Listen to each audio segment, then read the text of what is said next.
We're back live at the Eye. With me, I've got Milenski and Manuel Campos. Thank you for joining me from BioSafe Systems. And we're going to talk a bit about how you can use fungus to control the Colorado potato beetle. And I'm assuming that using fungus is a more natural way than using some of the other insecticides or pesticides. Am I right? That is correct. The use of pathogens to control insects is not new. It has been used for several years now. However, recently, due to the resistance to insecticides, level has been changed in order to do more organic way to control insects. Boveria bassiana, which is one of the products in the company called BioSeries, is one of the strains that can control insects by infecting the insect. That's the way how it works.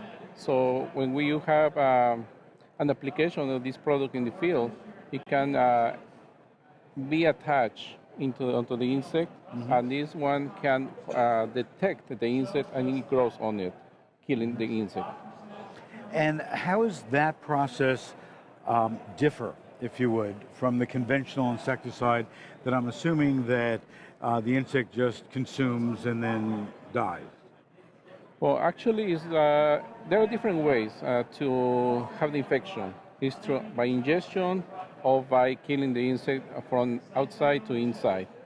And it's different to the insecticides because recently we have some levels of products that are not working anymore. So this is because just of resistance of those because insects? the resistance of the insecticides to insects. Yep. And as a result of it not working, that's how you've developed this. New methodologies are including beneficial pathogens, like in this case, which you don't find any resistance at all. But in time, will we see resistance to this as well? I don't think so because from this pathogen, actually there is no proof at all. It has been studied for many years and nobody has found anything like a resistance to beneficial pathogens. Okay, so, beneficial pathogens, we're talking about the Colorado potato beetle, but what other areas, what other crops can these be used in? Multiple different crops, all the vegetables that we grow, all your crops that we sell in the grocery stores So just about every crop can use this? Can benefit from this, yes. Okay, and from a consumer standpoint, as you're out there discussing this with consumers, is this more beneficial? Is it less strange to them? Is it more confusing to them? What are you hearing? And I'm sure, you're not on the front lines of research from a consumer standpoint, but I'm sure your folks have reported back to you what consumers might have a takeaway so that when you're talking to the growers, you can tell them. You have a lot of people that they're very interested in it because it's different, it's more natural occurring. It's a natural occurring fungus that we've been living around. So that a lot of consumers are very interested in it because it's not your conventional that we've been conditioned to as a harsh chemical for our environment. So people are more receptive to it, a lot of interest. So based on what the two of you were telling me, I think that there's huge opportunities for this area of controlling disease and pests to grow versus some of the synthetic chemicals that have been written about and people consumers are concerned about. Would you agree with that? Yes, very much so. Yep.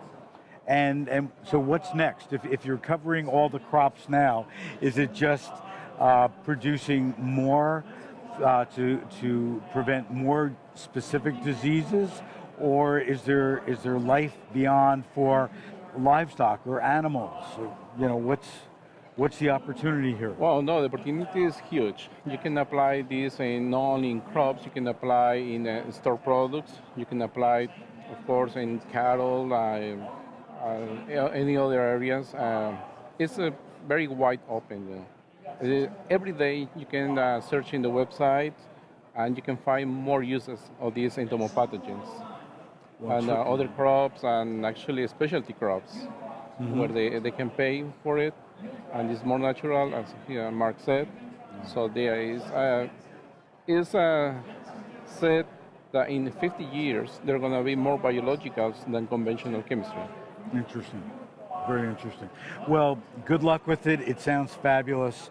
And I know that from a consumer standpoint, what you're doing is very important. We're going to take another break. We're at the Live at Potato Expo.